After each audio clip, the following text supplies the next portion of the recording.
lagi bohong. Aku hanya memikirkan satu peraturan penting. Kenapa kau lakukan hari ini kalau kau bisa melakukannya besok? Hahaha. Few moments later.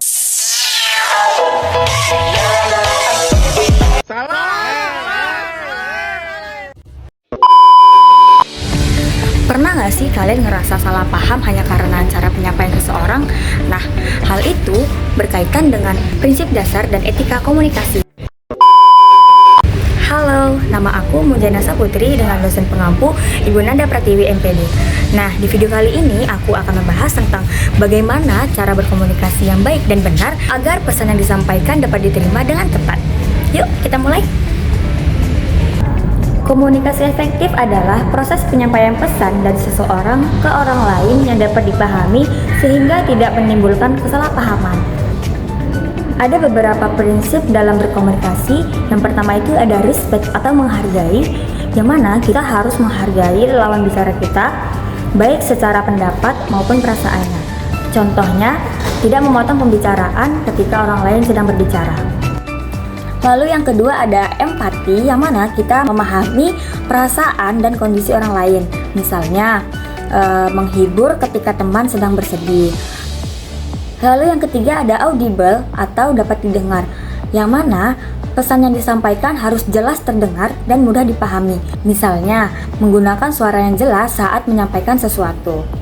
Lalu yang terakhir ada clarity atau kejelasan, yang mana informasi yang disampaikan harus jelas dan tidak membingungkan. Misalnya, besok kita masuk kelas komunikasi efektif ya jam 8 pagi. Seperti itu.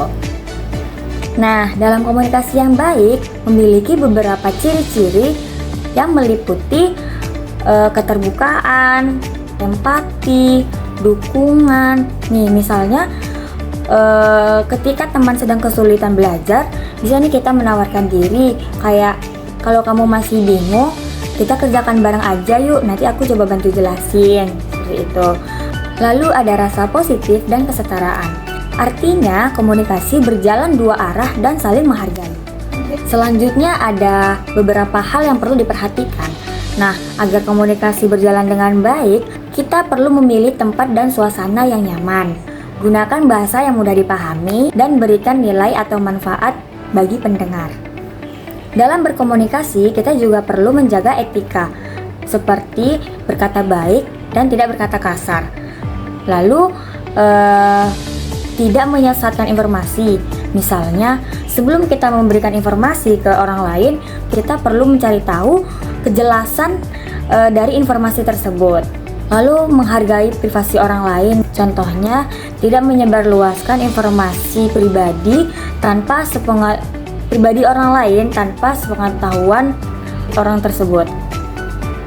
Lalu, menjaga kepercayaan dan menggunakan bahasa tubuh yang sopan. Misalnya, ketika papasan dengan orang lain, kita bisa senyum atau menganggukkan kepala. Nah, dari pembahasan tadi saya menemukan contoh nyata yang mana ada dua orang, yang satu suku Batak dan yang satunya lagi suku Jawa, yang sudah sama-sama kita tahu bahwa orang Batak ini kan memang nada bicaranya itu tinggi, sedangkan orang Jawa ini yang lembut, kalem. Nah, jadi si orang Batak ini ngomong, padahal dia itu ngomongnya biasa aja, cuman yang orang Jawa ini mengira si orang Batak ini marah sama dia, padahal kan memang itu gaya bicara dia, memang nada dia yang tinggi, bukan karena dia marah, tapi emang begitu cara dia ngomongnya. Jadi itu menimbulkan kesalahpahaman antara si orang Jawa ini dan si orang Batak ini. Nah, dari penjelasan tadi dapat kita simpulkan bahwa komunikasi yang efektif tidak hanya dari kata-kata, tetapi juga dipengaruhi oleh bahasa tubuh dan sikap. Dengan menerapkan prinsip dan etika komunikasi, kita dapat menciptakan hubungan yang baik dan menghindari kesalahpahaman. Cukup sekian pembahasan dari saya, kurang dan lebihnya saya mohon maaf yang sebesar-besarnya. Wabillahi taufiq wal hidayah. Wassalamualaikum warahmatullahi wabarakatuh. Bye.